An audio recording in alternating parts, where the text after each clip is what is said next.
And this is essentially lifestyle planning. It's intentionally planning your life as opposed to doing what most people do, which is roll the dice and let life happen to you.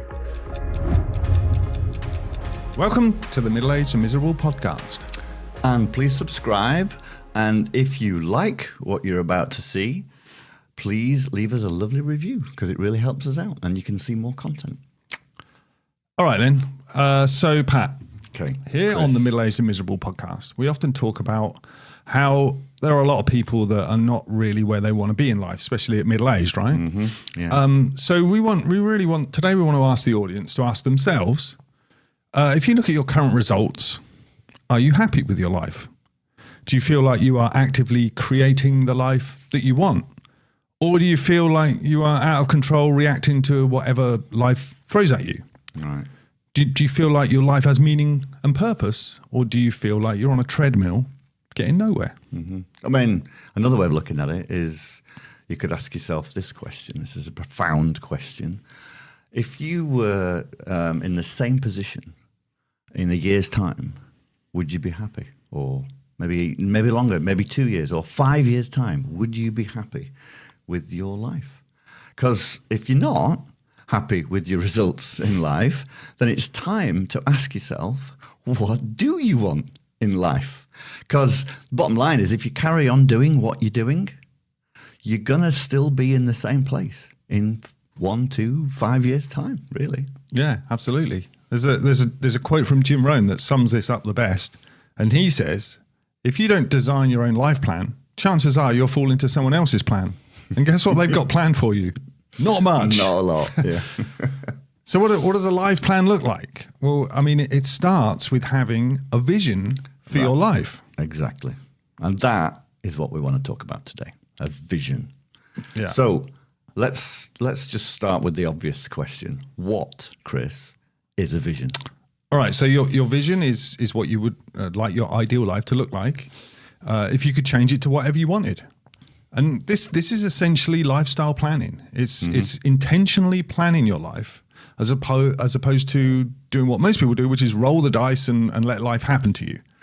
So when you plan your life, creating a vision of that ideal life, and then you aim your resources towards it, it allows you to control the direction that you're going, Right. and begin to change your results of where you are. Yeah. But the opposite of this is having no vision for your life and just drifting along, reacting to life. But we're not all about that on this show, are we, Pat? No, absolutely not. No, we want to create your life, and we don't want to react to our lives. So I've often wondered at times, is having a vision the same as having a goal?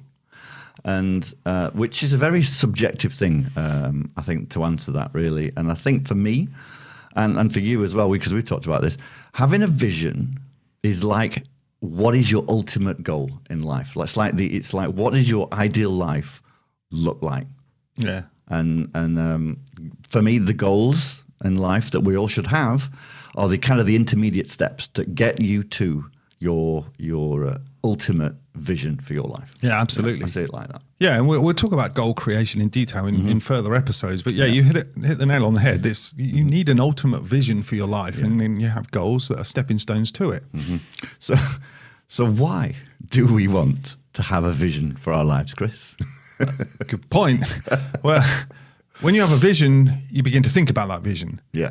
And then that means by default, you're putting your focus and your intention and your energy towards it. Mm-hmm. And we say this a lot. It's like what you focus on grows. Yeah, it's true. And if you're concentrating on your vision, then it means you're moving towards it with your energy and focus going there. With all that pouring towards it, you start to see opportunities and people, events and stuff, and the stepping stones that can get you there. Yeah. So let's get into how to kind of start creating a vision for your life. So I think to truly figure out your vision for your life, you got to start asking yourself questions. Yeah. All right.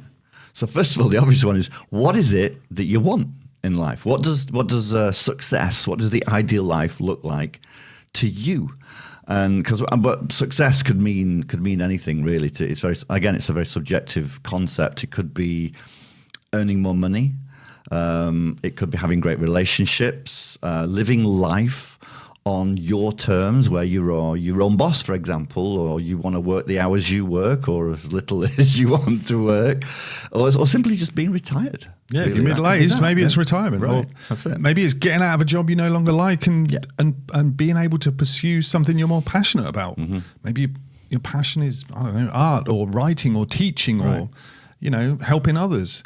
Maybe it's earning money doing what you love as opposed to earning money doing what you don't love. Yeah, yeah. I think there's a little bit of a side here.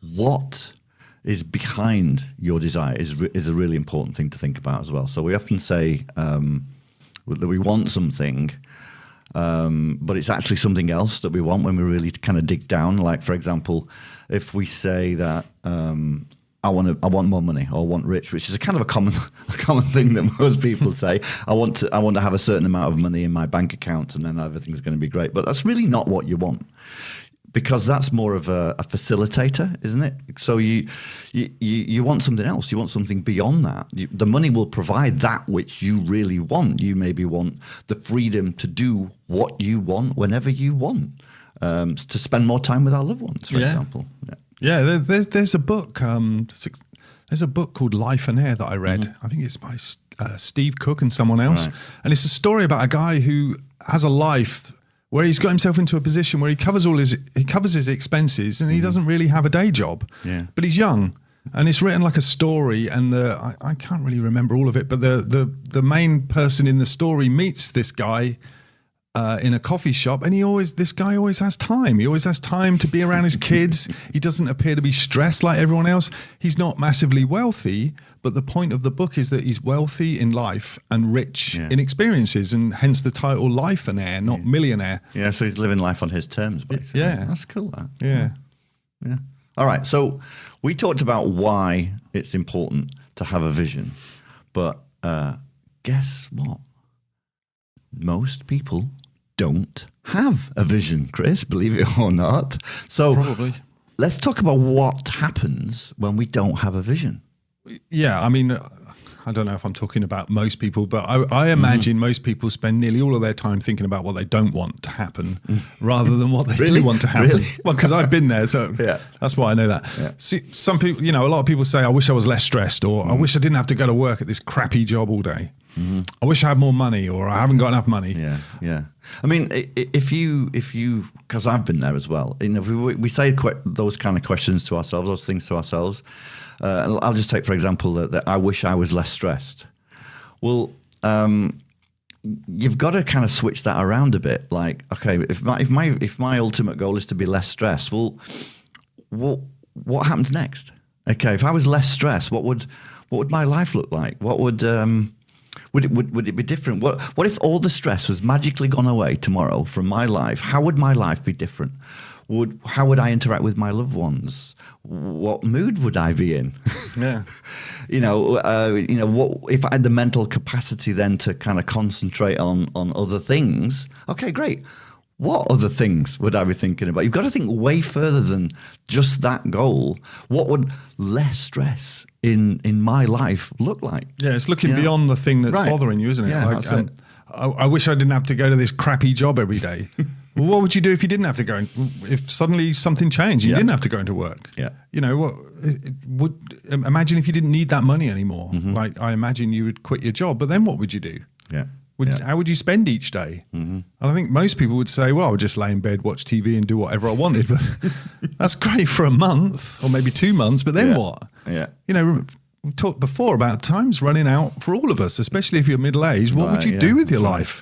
Like what would you spend your time doing, and who would you spend it with? That should be your vision. Yeah, that's true. Yeah, absolutely. Yeah, so it's clear we need some kind of vision. So let's get back to some specifics on how you can create it then. Well, I think it needs to be something that you're really passionate about. It's got to be something that gets you out of bed in the morning, like. What work, or if it was a job, like what is your ideal job? What do you love to do? What gets you excited just thinking about it? What if you're doing an activity, what and time just simply disappears. What is that? What gets you fired up? Yeah, and what I always say, what would you work on at the weekend? That's a good one. Yeah, because it's your time then, isn't it? And what videos do you watch on social media or YouTube? That's something educational type videos on social media. Yeah, like what is a good one? What would you do if you knew you couldn't fail? Yeah, no, I love that. Yeah, and your vision, it can't be vague, can it? It's got to be specific. Like saying, that's very true. I wish I had more money.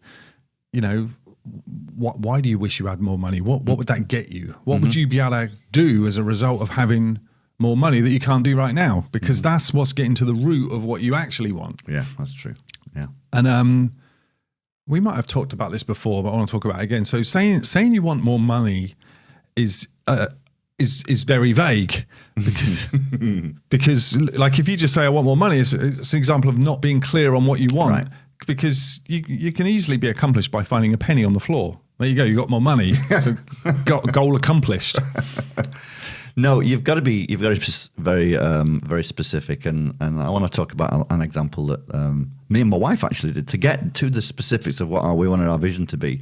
Because again, let's talk about the money example without really dwelling on it too much. But how much money do you want in your vision? So if you have got a clear idea of what it is you want, how much money do you need to get that? So and you've got this little phrase, you want to blue sky it. Yeah. Like, remove all roadblocks. What would be the ideal life if there were no roadblocks that you want to lead? So we went through this exercise, me and my wife, quite a few years ago, and it was basically, okay, so for us it was like we want to live in a beautiful home and in a beautiful area, and we wanted to travel a lot. So we kind of worked out, okay, so what does that really look like? Down to the details.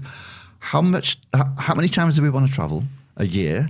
Where do we want to travel? How do we want to travel? Where do we want to stay when we're traveling? And you kind of work out what's that roughly going to cost. And then you can come up with an annual cost of what that lifestyle looks like. And all of a sudden you have, this is how much money I need. Yeah. And you can actually do it. But that's the level of detail you've got to get into, really. And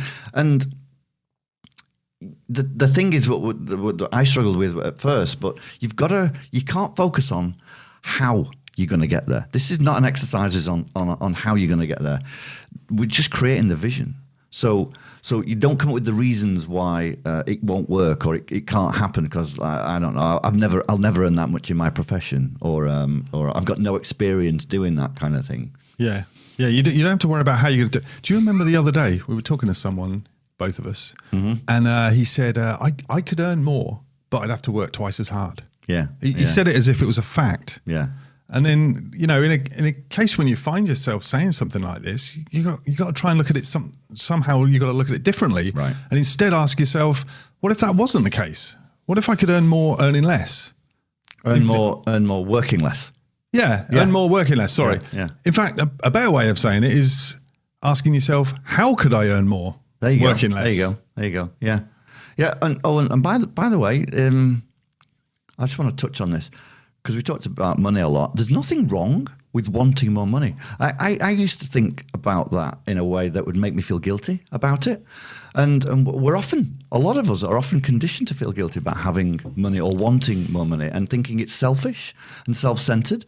And we can talk a lot more about removing limiting beliefs in other podcasts. So I don't know we're going to do that. But know this, there's nothing wrong with wanting more money. No. In fact, you could be the perfect person to have more money. Right. Maybe you start a side business that employs people or provides a service for others and pays taxes to the government, creates commerce, jobs and good things. Yeah. You might be a giver. Maybe you having more money means you will give more money to others. Well, there you go. So you should never feel guilty about wanting more. In fact, these feelings of guilt and the unconscious limiting beliefs that are associated with them were probably handed down to you from your parents, and they're probably the reason that more money is not coming to you right now. That's right. And so let's get into a bit more about how your vision needs to be clear and detailed, because the details are really, really important. Because otherwise, you're not telling your subconscious what you're aiming for. Yeah. At all. Yeah, like if you're looking at a specific lifestyle vision, then what if you want that certain lifestyle or job, what would your day look like? Right. And really be specific, thinking about it. Where would you be, and who are you with, and are you helping others in some way, or do you have a lot of free time? That the details really matter. Yeah, they do, definitely. Yeah. So do you want to summarize? Yeah, what let's kind of recap a little bit. So you need a vision, obviously. And your vision is basically your ultimate goal in your life, really. And it's the target that you are going to aim all your energy and resources towards. And it's super important that your vision is clear and it's detailed. And there's elements in it that kind of need to fire you up, and that you need to be passionate about. And it's not important how you're going to get there. Yeah, that's key. Yeah. So and then you got to ask yourself, why do you want it? What's your why behind your goal? Right. And who do you want it to do it with? Because the who factor is usually a big one. Yeah, definitely. For example, you might want to earn more money on the side so you can quit your job and travel. Well, who do you want to travel with? Traveling alone might not be your vision, but traveling with a loved one might be what you really want. Mm-hmm. So who is that loved one or loved ones that you want to travel with? Right. Because the core of anything you want is nearly always because of the people around you in your life. Yeah, that's true. That's true. Yeah, I mean, like another example might be you might want to create a side business to raise money to send your kids to a great university. And in that case, the kids are the why behind the vision of the side business. I mean, the fact that your why is often a person or people in your life is because to get to your vision, it's going to be hard. There's going to be dark days, and you need the why to get you through these dark days. And often to have a loved one as your why is what you need to just push you through it. Really.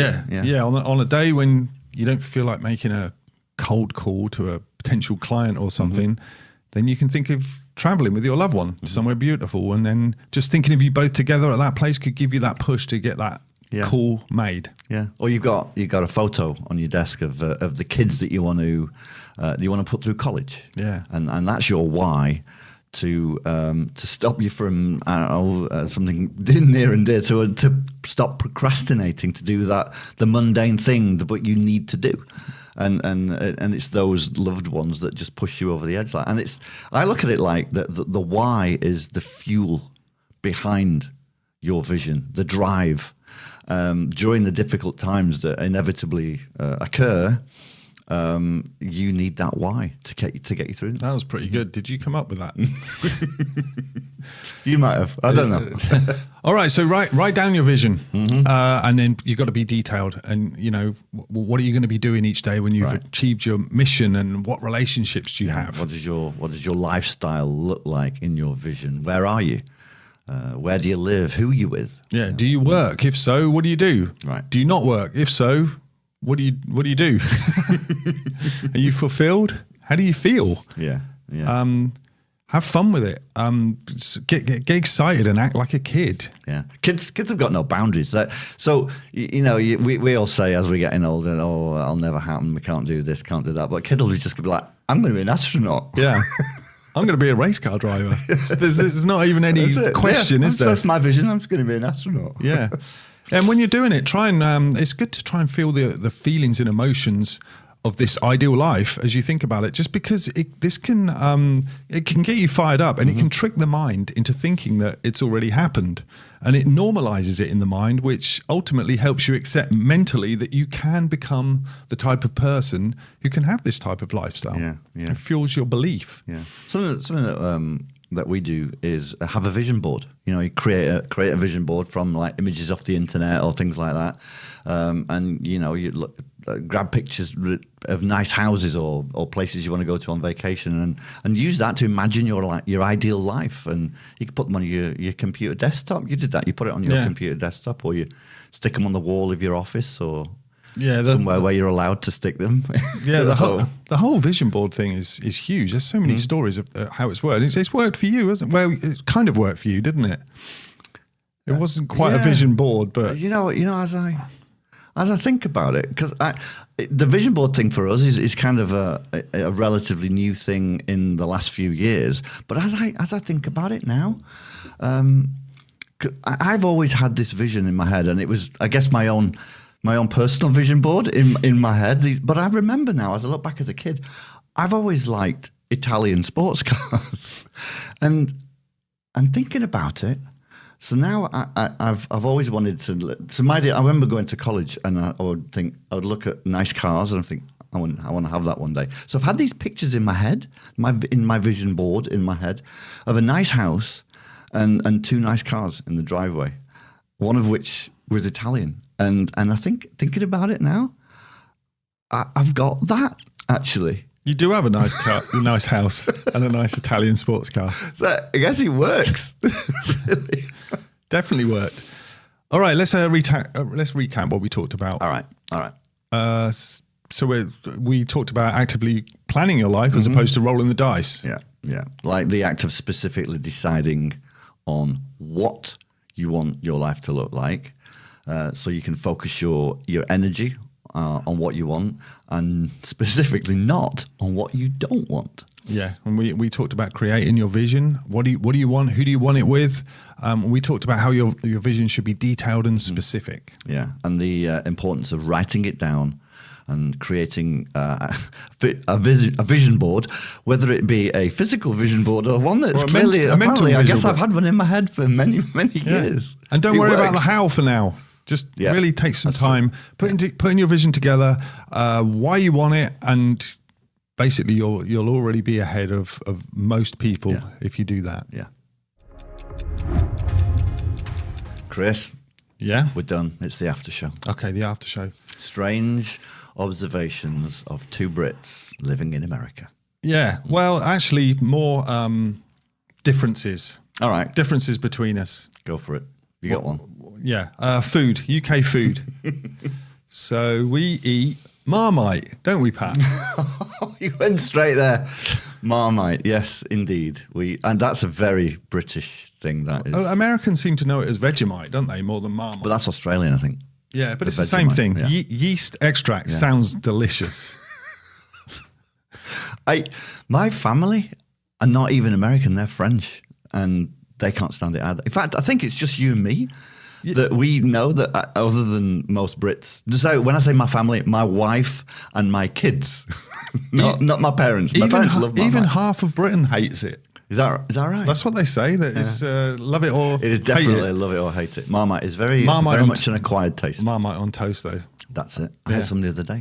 Yeah. PB&J, all right, here's another thing, right? In America, Americans grow up with the sandwich, the PB&J sandwich, peanut butter and jelly sandwich. Yeah. We didn't grow up with that, did we? Which is peanut butter and jam. Yeah, which is actually, it's the right initial, but it's peanut butter and jam.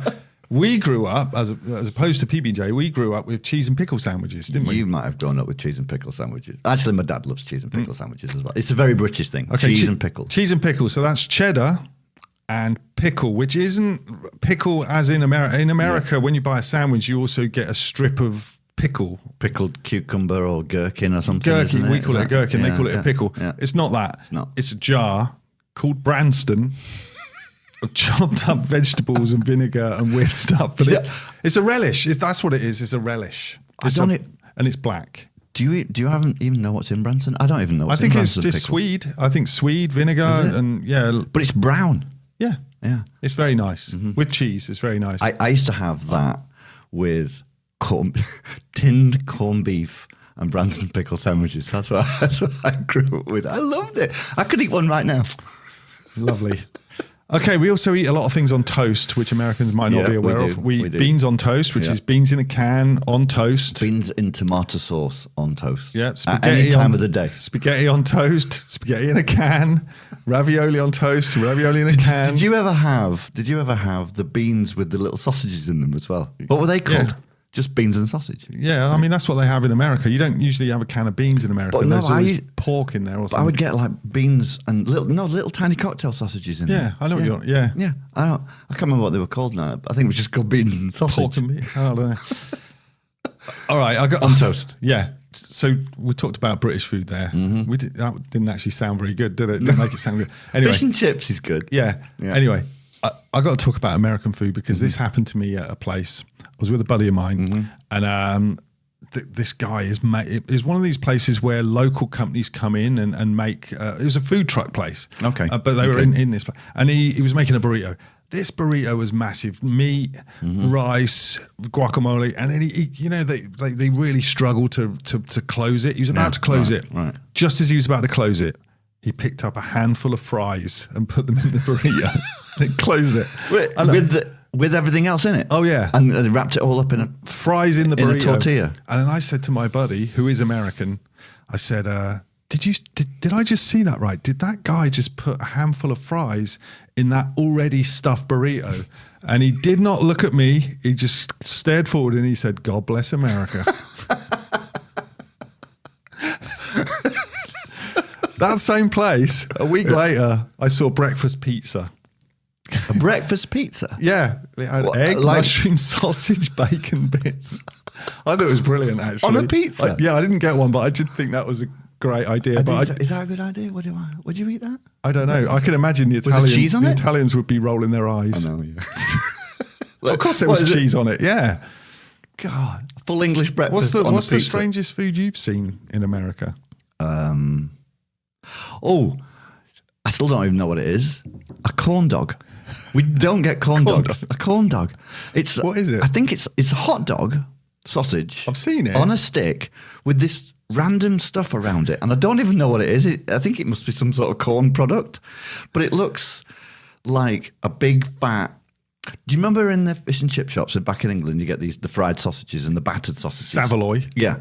Well, this thing is a smoother texture, almost like breaded, but fine breaded, and it's really fat, and it's on a stick. I don't know what is on the outside of this sausage, but inside the middle there's a sausage of some sort. But they call it a corn dog. Yeah, mate. I've never had one. I don't know either. Maybe someone can add it in the comments. Yeah. Let us know, because we have no idea what a corn dog is. Okay, so that's it for this week, right? I think we've covered. I did want to touch on one other thing: mushy peas. Oh, go on. The number of people I've tried to explain what mushy peas are, and I'm thinking to myself as I'm explaining it, why don't you like this stuff? This is awesome. This is so. But to me, it's a very, very northern, because you don't even like mushy peas. Not really. Explain what it is. So it's peas. After I explain this, everybody's going to love them. It's going to be going to the shop to get mushy peas. It's overly boiled processed peas, all mashed up in a thick, gooey paste that you eat with your fish and chips. You know, I've just thought of how Americans can relate to that. What? It's exactly like it's a version of refried beans in Mexican food, which is normal round beans which have been mashed up to a paste into like a soupy consistency. Yeah. So mushy peas is a bit like refried beans. I know it tastes different, but it's a similar process. Yeah. Okay, America. There you go. Try mushy peas. Yeah, try mushy peas. Thanks for tuning in. If you like what you heard, please like and subscribe so you never miss another episode. Also, check out our social media content for more ways to avoid being middle-aged and miserable.